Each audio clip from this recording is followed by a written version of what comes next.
Araw, nasasaksihan ninyo sa inyong mga screen ang mga pandaigdigang krisis, bagsak bangon na ekonomiya, at gulo sa politika sa mismong sandali na nangyayari ang mga ito. Nilulunod kayo ng ingay, magkakasalungat na naratibo at mga pangako na bihirang magkatotoo. Ang ingay na ito ang nagdala sa inyong henerasyon upang maging lubos na mapagmatyag, mapanuri, at laging nakabantay. Ngayong International Youth Day, kinikilala natin ang temang Different Contexts, Common Aspirations. Magkakaiba man ang inyong kinakaharap na realidad, iisa ang inyong mithiin. Ang disenteng trabaho, dekalidad na edukasyon, at marangal na pamumuhay. Hinahangaan ko ang inyong pagbuo ng mga praktikal at malikhaing solusyon kagaya ng inyong inisyatiba para labanan ang climate change. Hindi kayo naghihintay na ayusin ng isang sirang sistema ang sarili nito. Gumagawa kayo ng sarili ninyong espasyo upang humingi ng pananagutan. Our job is to ensure you have the security and opportunities to build the nation you deserve. Your role is not just to inherit the future, but to defend the truth of the present. Patuloy ninyong gamitin ang inyong boses at manindigan. Ang inyong pagiging mapagmatyag ay isang mahalagang sandigan ng ating demokrasya. Sa ating mga kabataan, mga kababayan, mahalin natin ang Pilipinas. Ibalik natin ang tapang at malasakit. Tarot, napakadami po ang nag-message sa amin na mga viewers, subscriber. Humingi po sila ng update tungkol po kay ating Vice President Sara Duterte. So, kung ma-analyze nyo po yung ating previous na tarot tungkol sa ating Madam Inday, Sara Duterte, ito po ngayon ang 2026 na update na nakikita ng tarot. Again and again, this is for entertainment use. Ang pikon, huwag magagalit. Ang pangit, itapon. Ang maganda, ang ating pilit na pangibabawin. Tarot, ipakita mo sa akin kung ano nakikita mo sa ating Vice President Sara Duterte sa taong 2026 and onward. Again, ito po ay aking babalasahin at i-scrabble, then scramble. And kung ano po ang madampot ko, ito po ay ipinagkaloob ng tarot at ng universe. Ayan. Kaya po, ayan, nakita nyo kalat. Walang reshuffle po ito. Pakita mo po sa akin kung ano nakikita natin sa 2026 kay Binibining Sara, Vice President Sara Duterte. Nakikita nyo po ito? Isang lalaki ang mahigpit na talaga namang pinag-iisipan niya. Ayan po, nakita nyo to, lalaki, nakataob. Ibig sabihin kaya po siya nakataob, nag-iisip pa siya ng maraming, nakita nyo po itong cups, ito po ay maaaring signifies of kaso. Bakit sinabi kong signifies of kaso? Kasi po, di ba, pag nagfa-file ng mga kaso, magastos. Pag nagfa-file ng kaso, kinakailangan ang, para siyang ginto. So, para sa kanya, yung isa-sign niya o ibabato niya para kay Ma'am Sara Duterte ay matinding mga ginto daw or matitindi. Conversion nito sa salitang ibinabato niya ay matitindi na, as in, masisira ang pangalan ng ating Vice President doon sa binabalak niyang ibabato. Unfortunately, nakabaliktad po siya. So, ito po ay malalampasan ng ating Vice President. Haharapin niya ito, and unfortunately, kung sino ka man na lalaki ka, kasi lalaki siya, na nag-iisip talaga kung anong dapat gagawin. At may isang nag-feed sa kanya. May isang, nakita nyo po, may isang kamay. Yan, may nag-feed po sa kanya para batuhin ng napakaraming mabibigat na kaso si VP Sara ngayong taong 2026-27 hanggang sa kandidatura. pakaisipin niyo pong mabuti. Dahil ayon po rito, nakabaliktad. Kung ano pong ibabato ninyo, again and again, ito po'y tarot lang. Ako po'y taga-interpret lang. Kung ano pong ibabato ninyo sa kanya, dahil siya naman ang in-scrabble name ko rito, ito po ay dapat yung pakaisipin dahil hindi magtatagumpay ang pagsira ninyo ng kanyang pangalan. Kung sino ka man na lalaki na nag-iisip, paulit-ulit kong sinasabi, akala ninyo sa tatlong maaatikabong akusasyon ay mapapasuko nyo ang isang Inday Sara. Sorry po, mababaliktad ang sitwasyon sa huling laban. Mananatili pong matatag ang ating Inday Sara. Ang problema lang po talaga ang emosyon niya tungkol sa kanyang father. Yun lang. Pagdating sa kaso, haharapin niya pagdating sa lahat. Pero yung puso ay baliktad. Yung puso at isip niya ay talagang natutorture sa pag-iisip sa kalagayan ng kanyang ama. Lalaban. Sana naman malampasan ito ng pamilyang Duterte. Sana po ipagdasal ng buong sambayanan na malampasan ng ating family ng Duterte ang isang pagkawala ng isang taong mahal ng sanlibutan. Ito po ay hindi pa tiyak na magaganap. Sinasabi lang po sa atin ng tarot kasi po on and off na ang kalagayan ng isang tao na nasa malayo na nakakulong. Ibig sabihin ng on and off ang health, minsan biglang tumataas ang lahat ng kanyang blood pressure, ang kanyang sugar, and even the emotion and the stress ay tumataas at paiba-iba.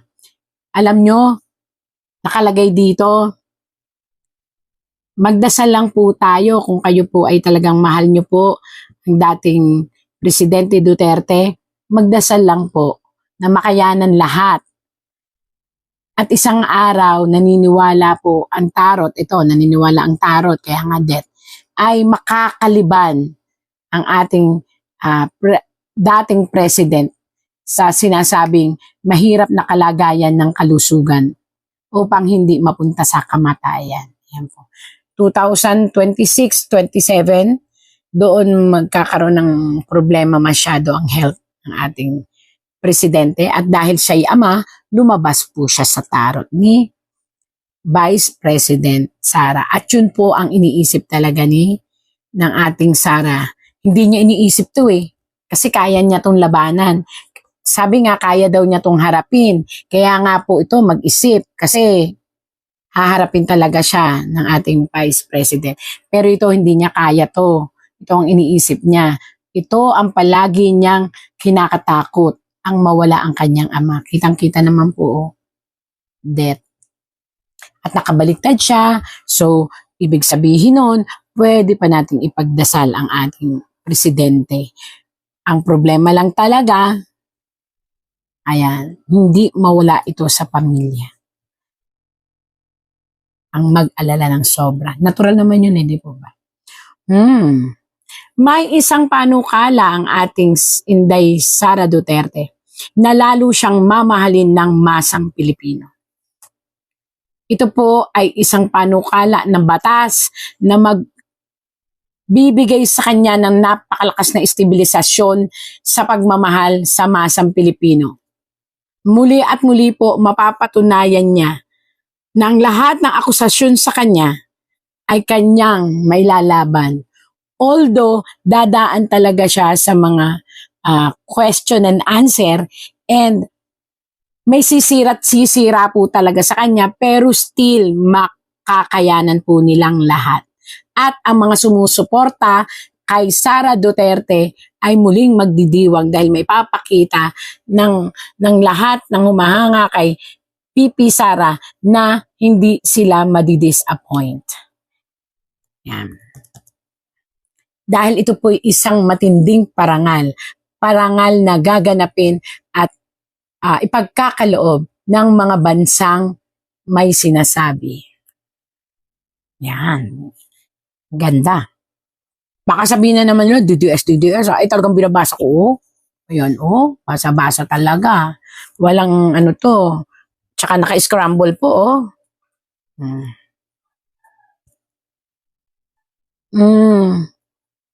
Kaya lang po, ang inang bayan, ang dami talagang sumusubok sa katapangan at sa katatagan ng ating Inday Sara.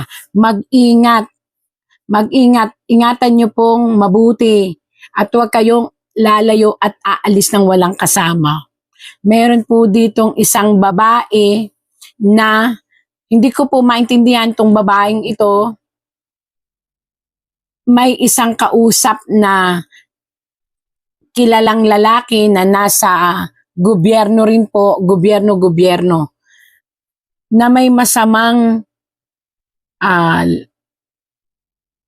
parang meron silang binubuo. May binubuo sila na isang, hindi ko po kilala tong babaeng to pero itong babaeng ito ay matindi ang galit. Hindi lang sa kanya kundi sa ama. At isang lalaki na nakaupo sa trono. Hindi ko kilala kung sino to. Marami naman trono, politika. Pero ito'y may sinasabi sa politics, ang may binubuo na isang obra maestra. Pag sinabing obra maestra, pinag-aralan, ito ay kumbaga sa ay talagang sinasala. Ayan po, paano ko nalaman? Ayan po, may dala silang sinasala ng mga taong ito. Yan. Upang, siya ay papanagutin sa isang sitwasyon. Paano nalaman na sitwasyon? Ayan po. More on pera to Pera ang ibubukol sa kanya. Pera. At ito namang isang ito is travel. Pera at travel. Paano nalamang travel po? Ayan po. Ito po ay parang iron siya na pag pinukpok is parang ganon. Signifies po yan ng hangin na mabilis. Pwedeng travel, pwedeng sasakyan, ganyan. So, pera ang ipupukol at itong travel. So, hindi ko alam bakit lumabas yung mga travel dito. Ipupukol daw po na may kasamang pera. Siguro ang interpretasyon ng tarot, siguro po ito maraming interpretasyon itong segment na to. Maaaring yung kanyang mga transpo o yung mga ginagastos niya o yung paglabas-labas niya ng Pilipinas ay ibintang sa pera, kinumbert sa pera. Or maaari rin naman na maraming nawawalang fund na unrecognized, hindi ito na-recognize sa panahon niya. Pero ibabato sa kanya at ito po ay again and again malalampasan niya at may papaliwanan niya. Kasi siya ay yun po ang pagkakamali ng mga kalaban nila. Bagkus nyo po silang isuong sa apoy. Bagkus nyo po silang apuyan or igisa sa mga kaso. Bagkus po silang nahahasa. So parang ang nangyayari, hinahasa nyo lang po ang ating VP Sara para may saayos niya ang paghahawak ng Pilipinas pag dumating ang panahon. Ayan po yun, pag dumating ang panahon, para ako nagkukwento. Na para pagdating ng panahon na ipagkatiwala sa kanya ang Pilipinas. Ito po, makinig po lahat totoo po to. Ay hindi tayo mapapabayaan. Yan ang sinabi ng 2026 sa kanya. Bagkus siyang hinahasa bagkus siyang binibigyan ng maraming kaso para siyang hinahasa na mabuti. Para kung sakali at ipagkaloob sa kanya ang tiwala ng mamamayan ay hindi na tayo hang or hindi tayo bitin or hindi tayo mapapabayaan. So, may disadvantages at advantages yung mga kasong ipinamumuka or isinasalang sa kanya. Oh. Kaya lang ang ating mismong BP Sara ay pipilitin na kayanin ang lahat dahil hindi sa paghihimagsik, kundi para ipakita na ang pangalan niya, ayan po nakatalikod, na ang pangalan niya ay hindi niya gustong masira. Which yun ang pinaka-great attitude niya at minamahal ang mga Duterte dahil sa ganun, sa prinsipyo. Ayan. Ngayon, may nagtanong. Ang tanong, mananalo ba ang ating BP Sara? Atin lahat. Sasabihin na, kasi ang BP Sara ba ay mananalo or tatakbo? Makinig na mabuti. Ang puso niya nagsasabi na huwag tumakbo. Ayan po kahit hindi ko siya nakausap, hindi ko siya na-encounter in person, pero ito po. Ang puso po niya ay nagsasabi na huwag tumakbo. Kasi kinukonsider po niya ang nararamdaman ng buong Pilipinas. Nalilito kasi ang Pilipinas. Yan. Subalit, makinig na mabuti. Nakikita niyo po ito. Ang hustisya ng mga tao at ng bayan, kaya ganyan po, bayan yan. Nakita niyo yan, ito ay palasyo. Ay tinatawag ang kanyang espiritu. Bakit sinabi ko po na espiritu? Naisip niyo po ba na noon pa sinasabi ko na mayroong divine intervention? That the prophecy na po itong sinasabi ko na nakikita ng tarot. Duterte is a clan coming from above.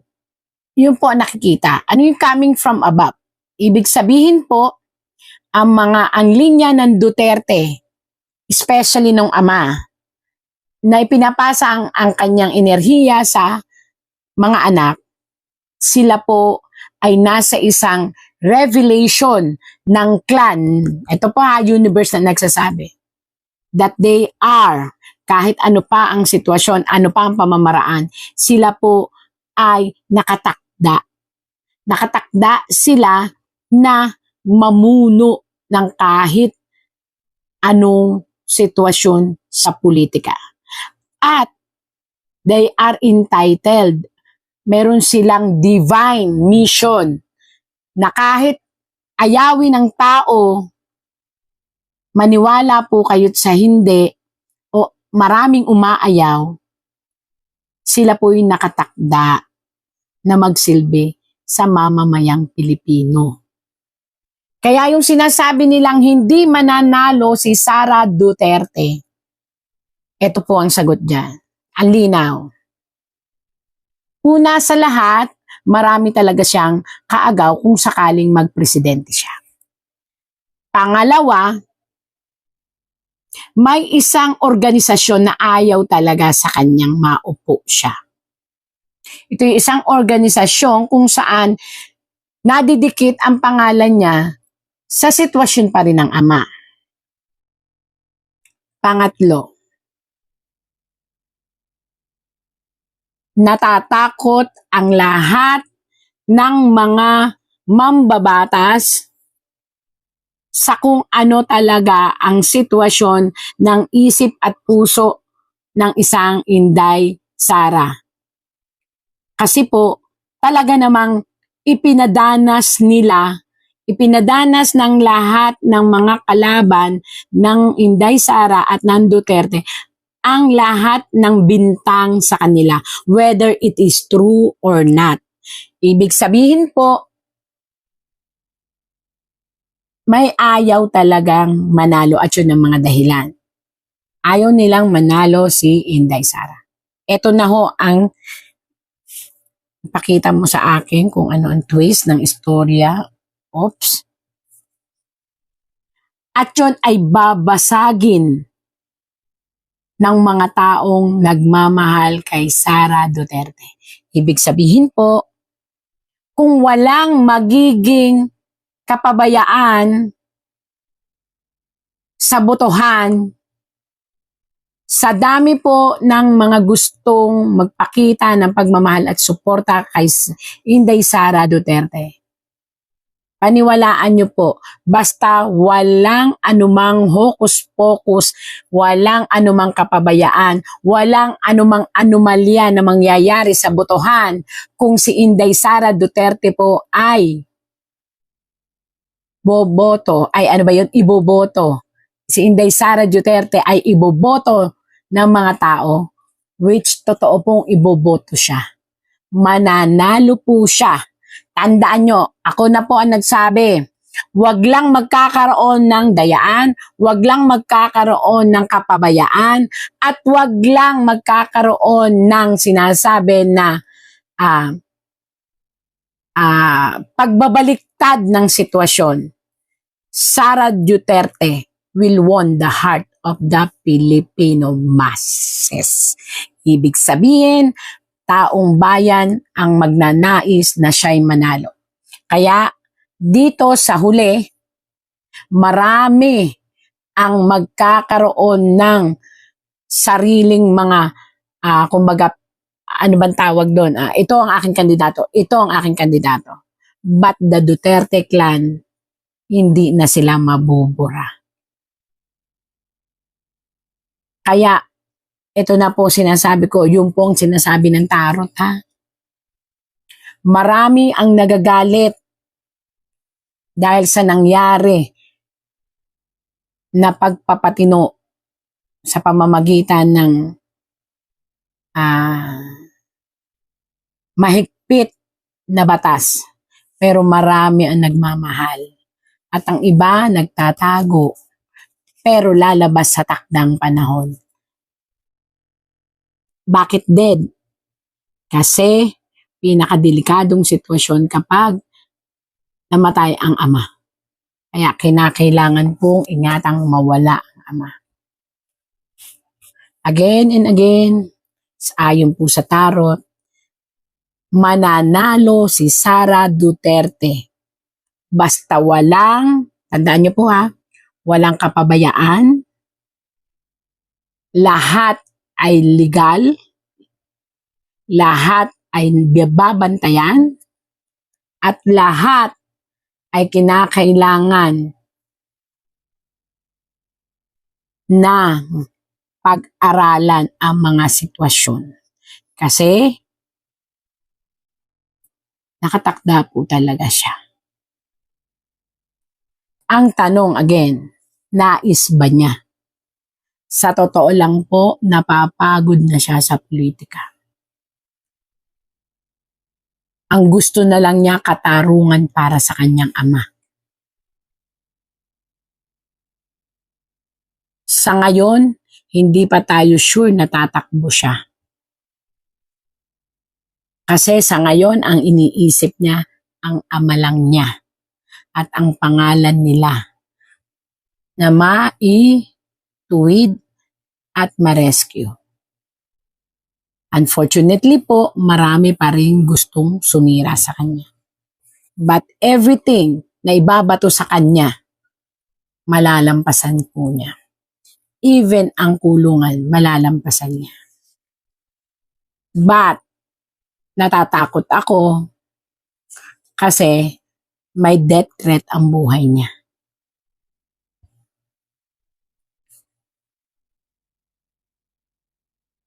But still, malalampasan niya.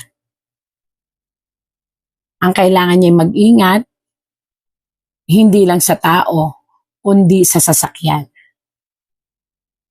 Isang aksidente ang maaaring maganap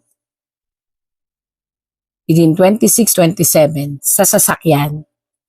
Kaya pag-ingatan ang pagsakay niya at kinakailangang isaayos ang kanyang sasakyan lagi.